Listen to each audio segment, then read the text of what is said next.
Right now, NBC 26 live at 10. A garage fire in Sheboygan damages 2 homes. Plus, officers from one northeast Wisconsin community helping refugees from Arabic-speaking countries. And a major false alarm causing a scare in Hawaii.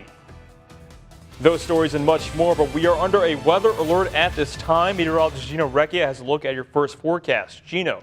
That's right. We do have a winter storm watch in effect just for Door County, but it doesn't mean no one else will be seeing snowfall. We are tracking our new snowmaker, and it looks like we'll be seeing several inches of accumulation out of this clipper that's diving in from the west. Right now, quiet skies, nothing concerning, at least for tonight, but just to the neighboring west. We got some changes coming in here.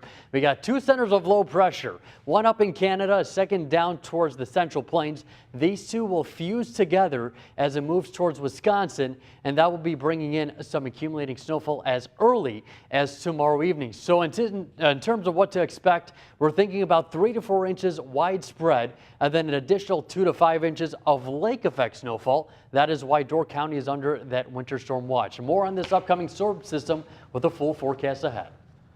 All right, thank you so much, Gino. And new tonight, 2 homes in Sheboygan severely damaged after a garage fire. This happened at around 7 last night in the 1500 block of North Avenue. Sheboygan firefighters say the fire started to spread to the living area and then to the home next door. Now, not only did they have to battle those flames, but they had to battle the cold weather as well. There's a significant amount of icing that goes on the firefighters as well as on the fire ground to you have problems with slips and falls and things like that. That took more than 30 firefighters to put out those flames. 1 person was injured. That fire is still under investigation. Well, 4 people in an Appleton home are without a home tonight after a kitchen fire in a duplex that caught fire. The Appleton Fire Department says it happened at 3319 Canary Street last night. Officials were able to put out the fire and say the east side of the duplex wasn't possible for anyone to live in. Now that fire is still under investigation as well. The Appleton School District apologizing after an assignment about slavery caused complaints at an Appleton high school. As part of an essay, students were asked to write about what they would do if they were a slave. Now, in a statement from the district superintendent, Judith Baseman, it says, "While we cannot discuss the specifics of personnel matters publicly, as soon as we were made of the situation, it was immediately addressed with the educator, and steps were put into place so that this will not happen again." Now, moving anywhere can be very difficult, but refugees have a different way. It's a new culture they have to adjust to, different surroundings as well. The Oshkosh Police Department is working to help those resettling in their city feel like home. NBC 26's Max Grossfeld has a story. It's never fun to see a police car's flashing lights, but what if you didn't know the laws the police were following to pull you over? We have different culture. Refugee, when they back home, they look to the police is different. Sabah Rawanduzi works with World Relief Fox Valley to help Arabic-speaking refugees settle in Oshkosh. Now he has some friends in uniform to help him out. They may have had some negative experiences prior to coming to the United States, and it's important for us to reach out to them and emphasize that we're here to help. Oshkosh police are helping to break down the language barrier and culture barrier by letting the refugees know what to do if they get stopped in traffic or have to report a crime. But I think it's be more safer for everyone and kind of understanding each other and good relationship. Oshkosh hosts the second largest number of refugees in the state, with 800 people resettling in the city, according to WIS Context. We are very lucky to have a good population of refugees from different countries that have chosen to resettle in Oshkosh and call Oshkosh their home. Rawanduzi says the refugees feel accepted by the city and are thankful for a police force that's willing to work with them. Keeping you connected in Oshkosh, Max Grossfeld, NBC 26. Covering America now, terrifying minutes in Hawaii today as people get a false alert about a ballistic missile heading their way. The alert was sent out shortly after 8 o'clock in Hawaii time this morning. It read, "Emergency alert, ballistic missile threat inbound to Hawaii. Seek immediate shelter. This is not a drill." Now, more than a half an hour later, the Hawaii Emergency Management Agency put out a tweet saying this alert wasn't true. The city and the county of Honolulu also called it a mistake. Covering Wisconsin now, 1,900 people have been hospitalized statewide because of the flu. This all coming from the Wisconsin Department of Health. The doctors do say it's not too late to get the vaccine done. Influenza is a contagious disease that infects the nose, throat, and lungs. It can even lead to death in some cases, but the best way to stop it is to get it vaccinated every year. The doll company American Girl is cutting nearly 3% of its workforce down. This all comes after a decline in revenue this past year. The Wisconsin State Journal says 21 are being cut. The company's spokeswoman says it's part of an effort to control costs, align workforce and demand, and improve efficiencies. This is the third time the company has let people go over the last 4 years. They also say they've had a tough time competing with other companies in online entertainment as well. The cost of a ticket for Badger football games might go up for the 2018 season. UW-Madison's Athletic Board Finance Committee suggesting general public tickets would jump around $6 per game to $54. Student season tickets would go up about $25. Voting on that's going to take next week.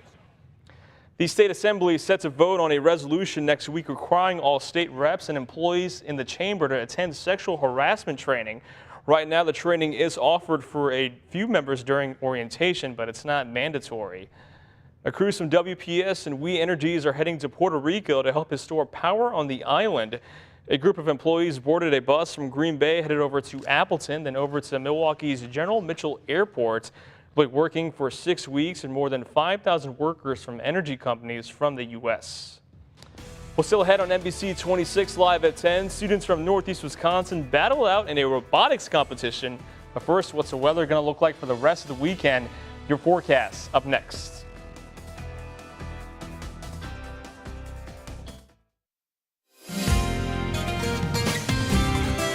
And now, your Storm Shield forecast from NBC 26. Well, it's another quiet evening ahead. We have temperatures right now only at 3 degrees in Green Bay. And guess what? It was also a cold afternoon. Let's take a look at some of those high temperatures across northeast Wisconsin. We had only a high of 12 degrees in Green Bay, Oshkosh 10, Conto at 11 degrees, and Marinette at only 13. Well below the freezing, and temperatures all across the board right now. We are quite cool as well. 3 degrees in Sister Bay, down towards Sheboygan, 3 as well.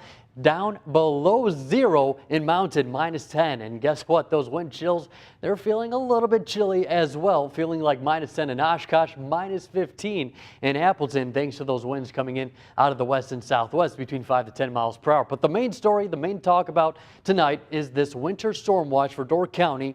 And also, we are anticipating accumulating snowfall all across Wisconsin, but not high enough totals to warrant a winter storm watch. Also interesting to note, the southern counties of the UP, because we could be seeing some lake effect snow showers coming in from the south, because winds will be changing out of the south. So that's a rare event. We don't typically see lake effect snow showers coming in from the south, moving up to the north. Where's it coming from? From the west over the central plains. Here's 2 centers of low pressure, one right here, which looks pretty organized. And then there's another one way up north into Canada. They are going to be fusing together into one system. And as that does happen, it's going to be right over Wisconsin. Here we go. In the morning tomorrow, a center of low pressure to the north, one to the south.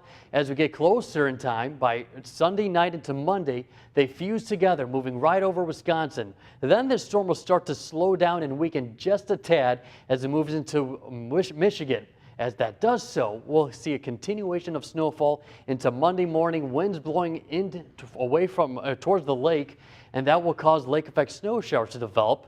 By the time Tuesday rolls around, high pressure will return and we'll say goodbye to the snowfall. So overnight tonight, quiet, but then here comes the cloud cover from the west. 5:30 in the afternoon from Antigo down towards Berlin, seeing the snowfall. Then by 8:30, everyone's seeing that snowfall. This continues through the overnight into tomorrow. And also notice up towards Silver Bay, there's that lake plume. That's why some higher totals are likely in parts of Door County. Snowfall continues on and off through Monday into the afternoon.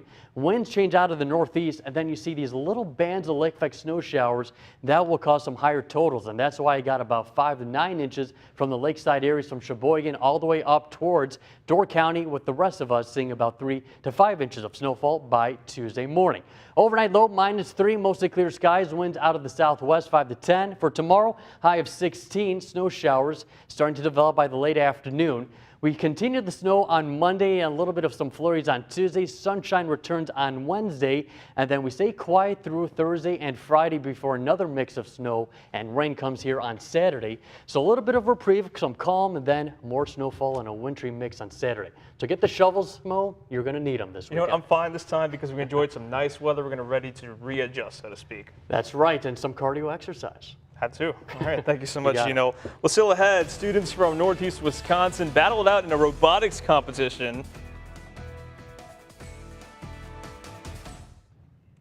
Welcome back. Middle and high school students from all across Northeast Wisconsin battled it out in a robotics competition today. The 5th annual Northeast Wisconsin VEX Robotics Challenge was held at O'Connell Falls High School. Over 30 teams came together for the In the Zone game with robots made from the VEX Robotics design system. A lot of opportunities to move on. There's also the U.S. competition in Iowa that's coming up in March as well. And the top teams from the local and state level will compete at the National and World Championships. That's going to come up in April. And dozens came out for the largest indoor rummage sale in the area. Today, the Everybody's Rummage Sale was held at Shopko Hall in Ashwaubenon. For January, the new addition was a kids and baby resale pop-up shop.